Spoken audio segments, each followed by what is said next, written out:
poppin', y'all? Welcome back to another YouTube video, and today we're taking a look at another sort of film review, and this film review is from a Netflix, not a Netflix official movie, but it is a movie on Netflix, so you can go watch it if you want to, but it is a movie which I didn't expect, but it does have Hiccup's voice actor in it, from How to Train Your Dragon, and it is called She's Out of My League, and I watched this the other night, just because I was bored and I wanted a movie to watch, and I'm running out of movies, so I thought, you know what, a comedy romance movie. Haven't done one of those in a while. I think the last one we did was Adventureland, and that one was pretty shit. So try and redeem itself, try and get a redemption comedy romance movie.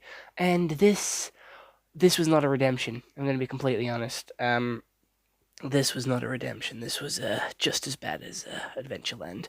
But before I get into why it's just as bad as Adventureland, we need to get into the Google side of things. So, She's Out of My League. It's a 2010 comedy romance, which is an hour and 44 minutes, way longer than it needed to be. And it is on, Paramount Plus. It's on Amazon Prime. It's on YouTube and Netflix. And it is a 5.57 out of 10. No, 57% on Rotten Tomatoes.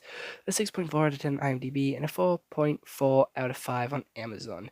But Kirk, a TSA agent, encounters Molly, a gorgeous woman at the airport. In turn of events, they fall in love, but he knows that Jewel is out of his league and must try his best to make it work. So how this actually goes down is Kirk, or Hiccup, I'm going to probably call him Hiccup because obviously that's who I know him better from, so he's working at the airport and his ex has a new boyfriend, but is still living with his family, which is still a pretty weird situation to be in, and he still likes her until he meets Molly. And then he starts going after Molly, he finds her phone, returns it, and then they go on a couple of double dates, maybe a little few dates, they get together, and they sort of fall out because he leaves a bad impression with her parents, because he comes in his pants. That is the whole sort of joke.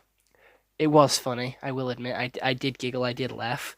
But they then fall out, so he gets the advice from the boys, which is shit advice, but it works. He then gets more advice from the boys to try and make it work, which makes it worse.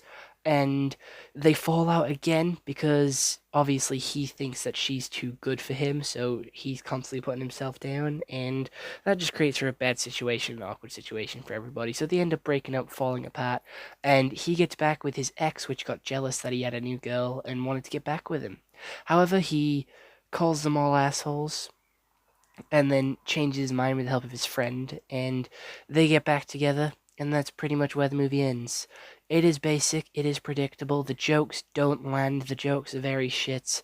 The only joke that actually got me was when he came. When he came prematurely and he had to hide it, and the dog was licking it. The dog licking it made it 10 times worse, and I hated the fact that the dog licked it. That was just not funny, that was just disgusting. However, when he was hiding it in the first place and didn't stand up and was just sort of crossing his legs and holding his arms down, that was funny. And then they took it to an extreme which just wasn't it, Chief. It just ain't it, and made it very uncomfortable for everyone, including myself. And I wasn't even in that situation, but I was still uncomfortable. It just made you seem like the main character was pathetic, and that's the whole goal. But he it is a very toxic situation that he was in, just like constantly like putting himself down and saying how, oh, like you shouldn't be with me because like you're a 10. Like that's a very like, sure, you can have doubts, yes, you're allowed to have doubts, but like the way he was going about his doubts and the way that he kept like pushing his doubts forward and being like, hey, you're not good enough for me, you're only with me because it's safe, easy, and just taking it out on her, making it her fault that he feels this way. That just ain't it. That just ain't the way you should go about that. And it was just kind of sad. And I'm gonna be honest, I didn't see those two getting together. They didn't have that good chemistry. All the dates were pretty much off screen or like done in montages, so you couldn't really see them hanging out like that often, just the two of them. There was always some other third party that was in the movie which was there to cause conflict, to cause drama, to make the situation more escalated, to get the comedy out of it. And it wasn't funny. It was just boring. I'm gonna be honest. I was playing on my phone, making thumbnails and editing videos whilst this was on in the background, and I was not having a good time with it. I wasn't enjoying it. I saw like a load of actors and actresses which I knew, so I was like, "Oh, this has to be a good movie." And I have seen a couple of clips on it from TikTok, which I didn't realize were from this movie till I watched it. I'm like, "Holy shit, that's from TikTok. I've seen that before. That's on TikTok."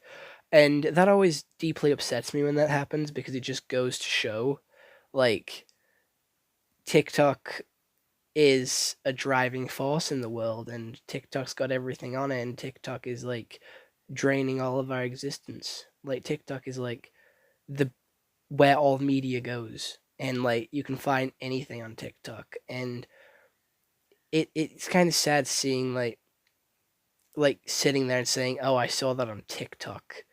Like saying that you saw it on TikTok is sad.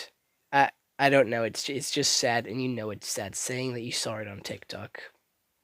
Like to a movie when you're watching like a movie and you're like, oh shit, I've seen this on TikTok. It's just sad. It's just a depressing experience, and it always upsets me when I think it after watching movies like this. It's just not good. It's not fun for anybody, and it just deeply upsets me. The costume design was pretty boring, pretty basic. There was nothing like too show off, nothing too stand out. None of the outfits were that iconic, I'm gonna be honest. Even when they were trying to dress fancy, none of them were that iconic. And the guy from Deadpool, I know he's in other things, but the guy from Deadpool, he was my favorite character. Uh what was he called? Slater? Stainer, I think he was called. He was like the best character in the entire movie, and he was barely fucking in it as well. Like he wasn't. He was supposedly like the quote unquote best friend, but he didn't seem like the best friend. Like when you were there, like he was constantly with the other guy, and like he was the one that seemed like was his best mate. But overall, like Stater was supposedly the best mate, and I didn't see that connection, that sort of character development, the character connection that was like it just wasn't built on screen. We got it in like a backstory which was happened off screen, and like the backstory was like just being told. It was very shit how they did it. And there's all these tropes, all these sort of average stuff that goes on. It's like it's 2010, so we had all like the 2010 camera angles and stuff going about in it. It's not a 10 out of 10. It was more of like a 4 out of 10, pushing 5 out of 10, because they're in a band. But you can only punch like 2 points above your weight, so like I'm not giving it any more than like a 5.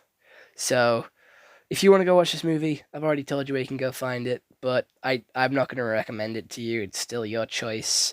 But other than that, I hope you all enjoyed this YouTube video. I'll see you all next one. I hope you have an excellent day. And if you do want to watch more movies like this, please do leave some suggestions down in the comments below, and I'll get on it as soon as possible. But tomorrow, I do have an absolute banger for you, which is Winnie the Pooh Blood and Honey 2. I genuinely cannot wait to talk about that because it is going to be so fucking good. But other than that, ta-ta.